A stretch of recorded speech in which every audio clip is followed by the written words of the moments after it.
Contrology, Pilates, the method, the work. However you want to describe it, it is the brainchild of German creator and inventor, Joe Pilates. Hello, everyone. I'm Darian Gold. Thanks for joining us on All Things Pilates.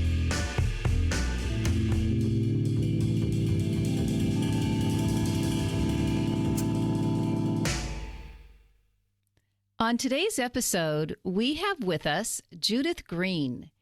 And Judith has quite a story for us, beginning with how she met and became a student of Naja Cori, a disciple of Joe Pilates. And unless you're a Facebook follower of Jonathan Grubb, the Pilates historian, you may not have heard of Naja Cori, and neither had Judith. So let's get right to her story. Welcome to the show, Judith. Thank you, Darian. Thanks so much for having me. You are very welcome. Right off the top, Judith, why do you think that Naja Cori isn't as well known as many of Joe's other students who are referred to as the Pilates elders? I reflected on this question earlier, and in Jonathan's post, one of her students mentioned that she ran into Naja in the 90s in the streets of New York City and asked her how excited she was about the explosion of Pilates. Naja was a very private, quiet type of person, and she told that student, "I don't like it. I'm not part of it." And I think that's why we know less about her. That's the only real explanation I can give to that question of why that was the case. What year are we talking about? Somewhere in the 90s, I think 97, if I'm correct in what Jonathan put in his blog. How did you learn about Naja in the first place? That goes back to the mid-70s. I had just graduated college with a degree in physical education. And earlier I told you my story about heading to Florida right after I graduated. It's in December in a blizzard with a sailboat on top of our car. And we ended up in Florida, and I called home just to check in because this is the days before cell phones, and my parents did want to hear from me. And my father said he had gotten a phone call from Michael with the G. Fox Beauty Salon in Hartford, and would I be interested in interviewing to go be a student of this Pilates teacher in New York City? And I said, okay, and we jumped in the car and drove back with the sailboat on top of the car. And I quickly got dressed because it was that evening that I was meeting Michael in a restaurant. Michael, who is Michael? You know what? For the life of me, I have not been able to come up with his last name, but he was the manager of the beauty salon on the 10th floor of the G. Fox building in downtown Hartford, the famed G. Fox building that was just a centerpiece for shopping and all things iconic in Hartford. And Seligman and Lots of Fifth Avenue in New York City owned many of these beauty salons, and Michael was the manager. And they had decided, it was Joan Breitbart, who was the marketing genius with Seligman and Lots. They asked her who would be a good, or what would be a good exercise program to bring into our beauty salon. And she was a student of Naja's. Fast forward, I'm finding myself interviewing with Michael in the restaurant off of I-84 in Waterbury. And he said to my father, "How will I know it's your daughter?" And my father told him, "She'll be the most beautiful girl that walks in the room." And Michael said I was hired before he even met me. Because if my dad thought that about me, wow, isn't that great? So we jumped in his car, I'm going to say like within a couple of days, and went into New York City. And that's where I met Naja for the first time. But you had already heard of Joe Pilates' work? I had, being a disciple myself of all things physical fitness, and my dad running a YMCA and understanding all the different forms of exercise and Jack LaLanne. I had heard of Pilates. I knew it started during the war, that he had taught to injured soldiers, and that's where the whole bed frame and exercise equipment theory and philosophy came from. So I knew a little bit of it, but I really didn't understand. And Naja's program was called Body Economics. So I wasn't even told it was Pilates. And, we're going back to 1977, and it's, 2021. So I'm going back in my memory banks here, and Body Economics didn't ring a bell. But later on, when I realized it was Pilates, I said, oh, Joe Pilates, that did resonate. You get to New York City with, is it Michael? Yeah. And is Naja there to greet you? How does that play out? Yes, she was. We went to her studio, which was right off of Fifth Avenue, and took the elevator up, which was just fascinating to me. It was this little elevator, and when it got to her floor, it opened up immediately into her studio. And I had never seen anything like that, because usually all the elevators I had been into opens up into a lobby or something. And there was her studio with 6 exercise mats lined up on the right-hand side, each with its own individual mirror.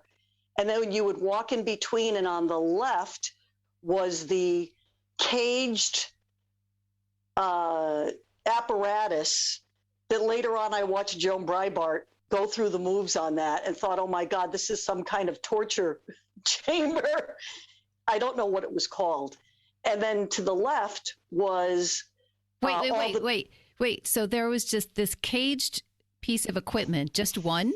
Yeah, just one. And how big was it? It was like a baby's crib, but with the top all enclosed, and it was all, or really like a not as big as a lion's cage, but similar to that, where you would get into this contraption, and it had all the pulleys and things hanging down. But not the Cadillac. Not the Cadillac. You know what? I'm not sure. And then when I saw Joan go through her moves in that, I was just amazed. She would come a couple times a week, and the physical specimen that she was directly related to this. So no wonder she wanted Naja and her Body Economics program to go into these studios, because it was brilliant. I mean, it was a great idea. It's just, unfortunately, was a little before its time, and I don't think people were ready for it. And then on the left-hand side, Darian, as you asked me what the studio looked like, there was the Pilates beds. At that point, I'm not sure what she called them. They weren't reformers, and they really were quite large and more like beds with the pulleys and the all kinds of apparatus on those as well. Maybe the bednasium. I wonder if it was the bednasium. Oh, could have been. That's interesting. And then beyond that, I didn't remember this, but this may have been her apartment, and her studio was in the front part. And then she had a kitchen behind that to the left, a bathroom to the right, which people could use with a shower and a tub. And then beyond that was a sitting room. But now I'm realizing it might actually have been her living room. That sounds very New York. It was very New York. It was fabulous. So you walk in, Naja's there. Is she teaching, or are you going to step into a class that is about to happen? I'm stepping into the interview. Okay. So she's going to interview me and proceeds to have me get on a mat and puts me through the paces. And if you ever took a class with Naja Cori, I think I used the words drill sergeant. And that was very reminiscent, I think, of the way that Joe Pilates taught. Very strict, moving from one exercise to the other, and really focusing in on where your body is placed in space, your center core, your breathing. And I think we did 30 minutes, and I was in great shape. I'm an athlete. I just graduated physical education, went sailing down in Florida during a snowstorm. I bike, I hike, I play tennis, you name it. And it was a whole different experience. Were you shaking? Yeah, I was shaking, and I hurt my back specifically through all the pelvic tilts and really holding those positions. That isotonic, isometric contraction type of moving through space exercise was very foreign to me. You came back, obviously, for more torture. I did. So I was hired. We went to meet Joan Breitbart on Fifth Avenue, and we went up to the 666 Fifth Avenue, and I ended up getting hired and then went into New York for a month to study with Naja. And at what point do you get the connection or make the connection that Joe Pilates taught Naja, and then Naja took his exercises and probably did her own method as well? At what point in that month did you learn that, oh, I'm doing the Pilates method, but through the eyes of Naja? Yeah, and Naja was a very private person, exotic, otherworldly, and didn't tell me a whole lot about her life, but pieces of it came out throughout the month. And if I remember correctly, I started making the connection, and she told me about Joe and that she was one of his students. And then someone else later on told me she was a disciple and she was Joe's favorite student. I think that was Joan Breitbart. And Joan was the one who took me out to dinner and entertained me, and I think filled me in more on Naja than Naja actually did. When I was at Naja's studio, it was all business. We went from, I was walking the streets of New York City in the dark from the Barbizon Hotel for Women across the city, walking with everyone feverishly getting to work. And it's in the 70s, so it's a whole lot different than what we know of New York City today, with a lot of homeless people sleeping on grates. And it's January, it's freezing cold. And I would arrive at her studio, take the elevator up, and from the minute I got in that door, boom, we went right into it. Whether she was training me, students were coming in, and eventually she let me teach those classes, which was quite an honor that I moved into that role as I moved slowly through her month-long training with me, and got to see her training other advanced students, including Joan, in the caged contraption, whatever that was. So it was quite fascinating, but I didn't learn a whole lot about Naja. I did know about her with the Snake Act, and she was on Mike Douglas and had done some commercials, and remembered after that realizing one of her commercials was coming out, and there she was with just a leotard on with the snake around her neck doing this advertisement. And I thought, oh my gosh, that explains everything about her. When I use the word exotic, that's exactly what I thought of her even before I knew about the Snake Act. You saw her on television? I did. Did she come from a dance background specifically, or more of just an entertainer, and she used exotic creatures, whether it be a snake or animal or prop? She was a dancer. So she was a dancer as well. She was. And you could tell by the way she held herself, the way that she moved. She was quite fascinating. And when she went to train with Joe, he just took her to the next level of awareness of where she was in space and how she held herself. And then working through the different routines and the apparatus that she had, I think gave her an even more impressive stature, that whole posture thing, breathing, your shoulder girdle back and down, being aware of where your feet are and moving upwards from the base of support. All that was a constant, just autopilot, if you will. Yeah. And she did that for me, where it became second nature. I didn't have to think about where I was holding my body, how I was moving, breathing, it became an automatic type of thing for me. Did she walk around and place her hands on different students, different parts of their bodies? Or did she stand away and just give verbal cues? Oh, she was all of the above. She was hands-on. She was only 6 students to a class. So you got a lot of individual attention. And then when you went into her one-on-ones, it was even more intense. We had the yardstick ruler where you would sit and we would put it at the base of your spine and then roll your spine up vertebrae by vertebrae until you were locked into that position.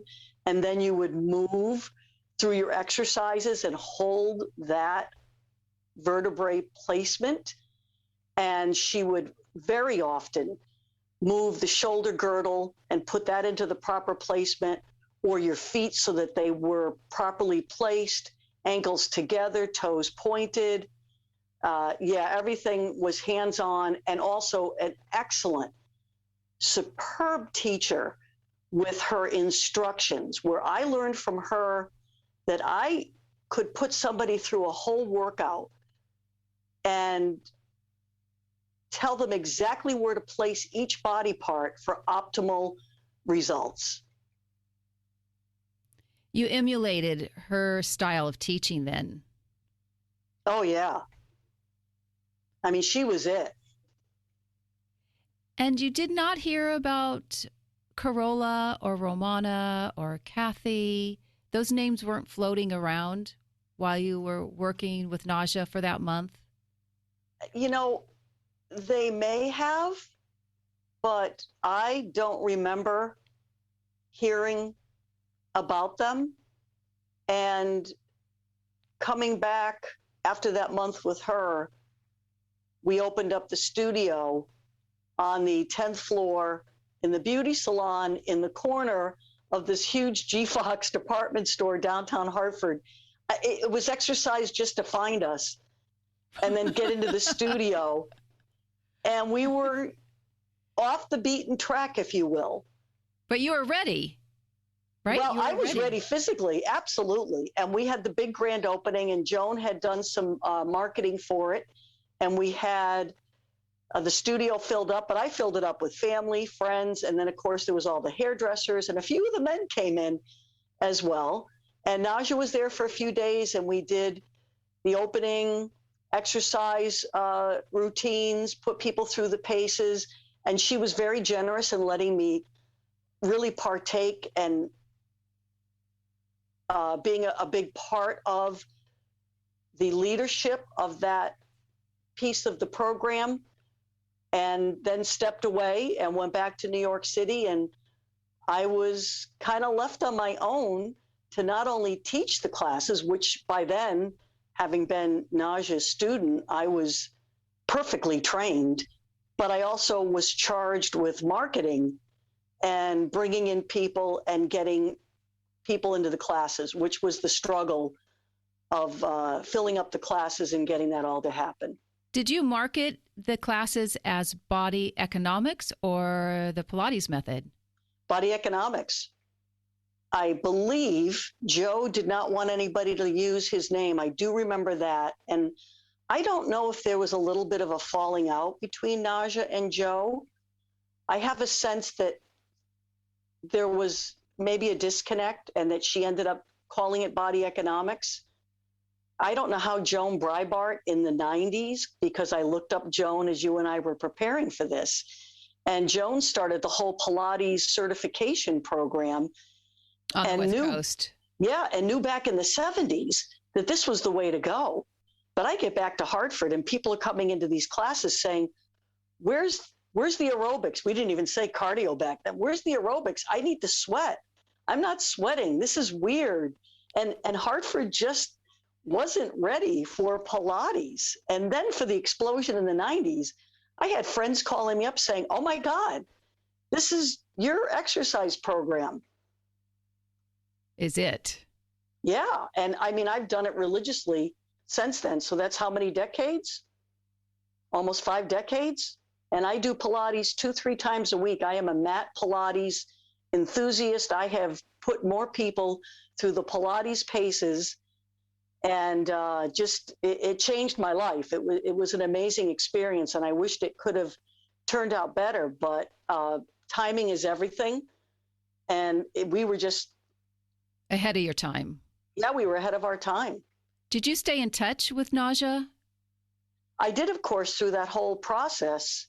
And when it just wasn't working out, I went back into New York, saw Naja again, talked to Joan, and just felt at that point the manager of the beauty salon, really, this Didn't was outside understand his wheelhouse. I don't think anybody quite understood what to do with it. And so it just unfortunately didn't happen, and I moved on. But I moved on and took that whole process with me, and then I ended up calling it body awareness. And I had at the YWCA, where I was the fitness director, and I had a dance exercise studio I called the Dance Spa, which we were all doing ballroom dancing, and a lot of the dancers would end up taking the class. Oh, and then in the summer of 1977, I was hired by the Hartford Ballet to go in and teach their premier ballerinas and dancers body economics while I was still under the still with Naja. Yeah, still with Naja. And that was, my goodness, here I was, this 21 or 22-year-old instructor teaching these professional dancers Pilates, and it was amazing how transformational it was for them. And that was on my resume for decades. I just couldn't take that off because I thought, wow, I taught at the Hartford Ballet. How impressive was that? Thank you, Naja, Cori. Yes. Did the dancers give you any kind of feedback in terms of their performance level and their technique level? They loved it. Enid Lynn, who was the head of the Hartford Ballet, I knew her for decades, and we ran into each other just before COVID hit. There was a party in Bushnell Park, which is downtown Hartford, and who's there but Enid? And I walked up to her and I said, Enid, Judy Letts, because that was my name back then, you hired me. She said, oh, yes. Right away, she remembered me, the summer program, and we reminisced, and how that was just an amazing opportunity for her dancers to really go through routines that they had previously not been exposed to. So yeah, it was quite impactful. I'm sure that studio probably has a whole Pilates system inside their training center. I'm sure most ballet companies do now. Well, the Hartford Ballet Company no longer exists either. Yeah. What happened?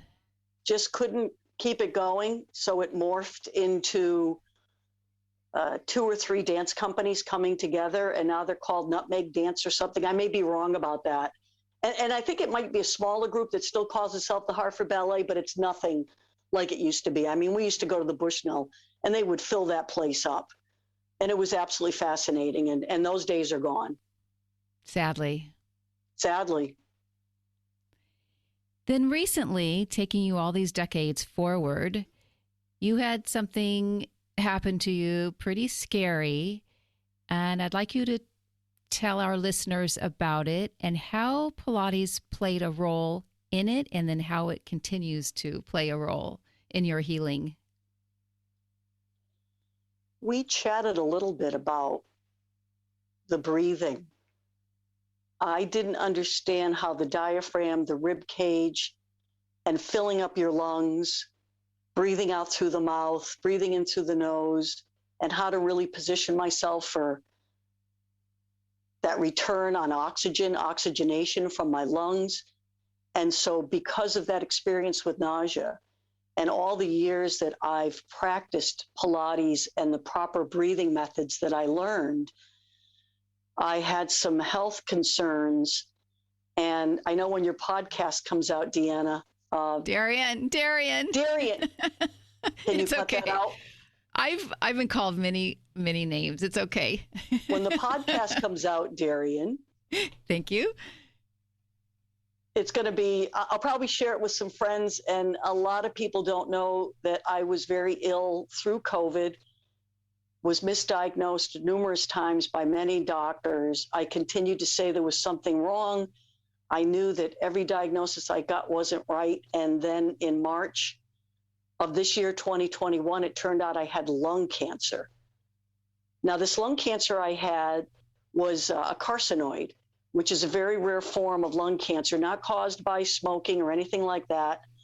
And I was stunned because here I am, the athlete, the Pilates student for all these decades. How could I possibly have lung cancer?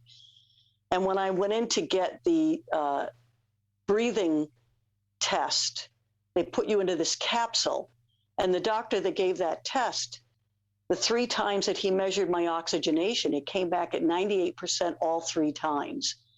And he said he's never had that result before. Oxygenation always drops. And he said, what do you attribute your lung capacity to? And the one word that came out of my mouth was, guess what? Say it. Pilates. Yes. Yes. And did he even know what you were talking about? He did. And he said, whatever happens to you, you are going to make a recovery. Whatever happens, you'll be okay. And so fast forward, I ended up getting a lobectomy. Part of my lobe was removed of my right lung, all my lymph nodes in the right lung. It was quite an extensive surgery and came out, and there was some complications. And I think the month of April, I spent more time in the hospital than I did anywhere else, which was also frightening during COVID. It was quite an experience. Yeah. But my recovery from that, going through chemotherapy and having my oxygenation level back up to at one point 100%, I attribute directly back to Pilates. That, thank goodness for me, how fortunate I was to have Naja in my life back in 1977. All these decades later, regardless of the ill health that I was in, I'm now biking, hiking, playing tennis. I'm only 4 months out from my major surgery and 6 weeks from chemotherapy. And my doctor says it's a remarkable recovery, that my lungs have just done so well during this. And that breathing that I learned back then and through my meditation has served me so well at this point in my life. And I know Naja passed, I think, back in 2006. I'm sending this out to the universe. Naja, Cori, I love you. Thank you for being in my life. I love it. Beautiful. There are others out there who are definitely struggling with different conditions and maladies, who may not even have had someone like Naja in their life, right? Do you have any advice or suggestions for these people who are still in ill health and they need a boost mentally, emotionally, spiritually, and for sure physically? Well, it's a cliche, but it's never too late. That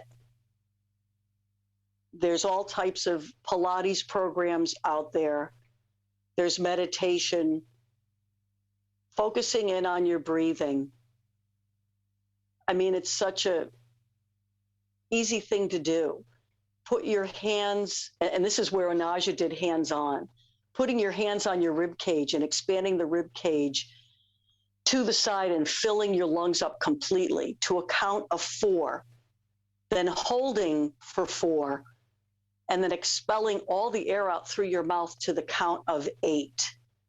And then doing it again, count of 4, all the breath in, and feeling that rib cage expand, and then holding for 4, and then breathing all that air out on the count of 8. And if you can do that and work your way up to 10 minutes in kind of a meditative state, that will help not only your physical well-being, but your mental well-being. So that's a really simple exercise that anybody can do. Did you learn that from Naja? Yeah, absolutely. So way back when, she was just like Joe, really talking and emphasizing the role of the breath in our overall health. Yeah. And, we take breathing for granted because it's so automatic. And a lot of people breathe into their abdomen and don't understand the whole way the diaphragm works.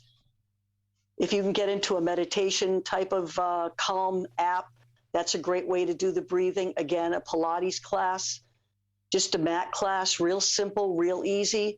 I mean, they'll go at your pace, which is what Naja used to do, that it's not a one size fits all. It's really tailored for each individual person. And what are you doing now? You're 4 months out. You're continuing with your hiking and swimming? Oh, yeah, swimming at the ocean. I swam out at a camp that I'm working with in the Berkshires last Tuesday, was it? And, it's a real challenge with my lung capacity as well as it is. I still have some other issues going on, pulmonary hypertension and some swelling of my diaphragm. And so I'm going through some more testing. But I continue to push myself, and my doctors have said, go ahead and exert yourself, which I don't think they realize who they're saying that to, because my exertion, today I took a hike and I had to sit down so many times and it was very elevated. And I realized about 3/4 of the way through, as I was sitting on a rock, starting to get eaten up by the mosquitoes, I said, uh-oh, did I just bite off more than I can chew? Am I calling 911? Which I did a whole lot of times while I was ill before they figured out what was wrong with me. I was taken away in an ambulance and I said, oh no, I can't go back to that. No. So I have to be mindful and listen to my body. Yes. Which is really important as well.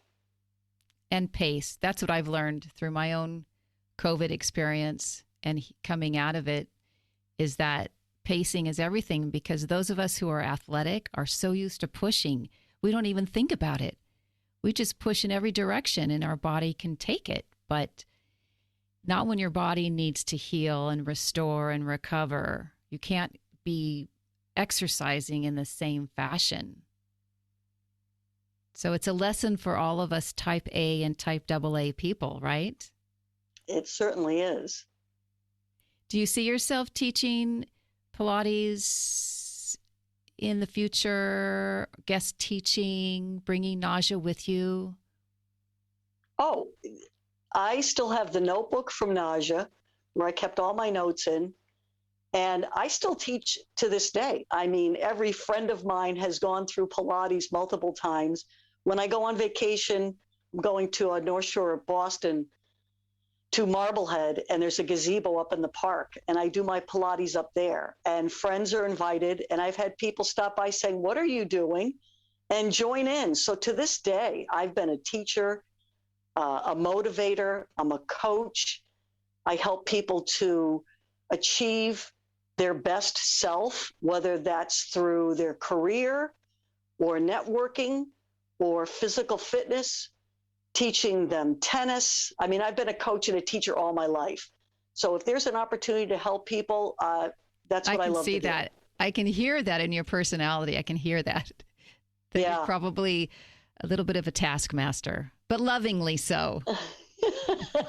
Lovingly so, but yes, I've been told that, absolutely, especially by my daughter.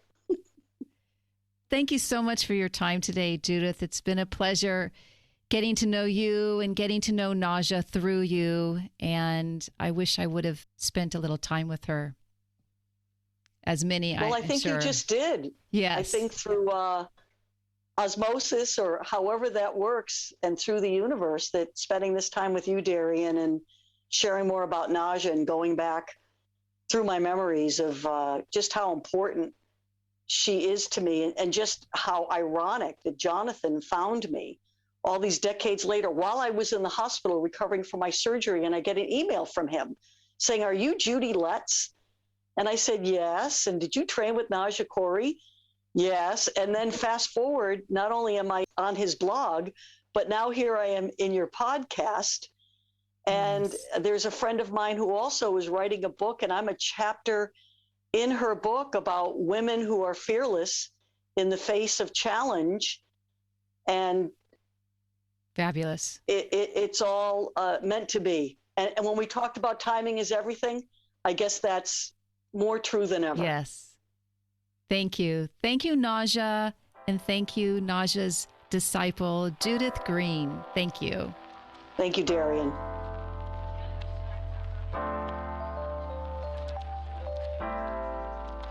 At the end of each episode, you've been introduced to Pilates students and or instructors who share how Pilates has impacted their lives. Today's featured student is Kate Brady.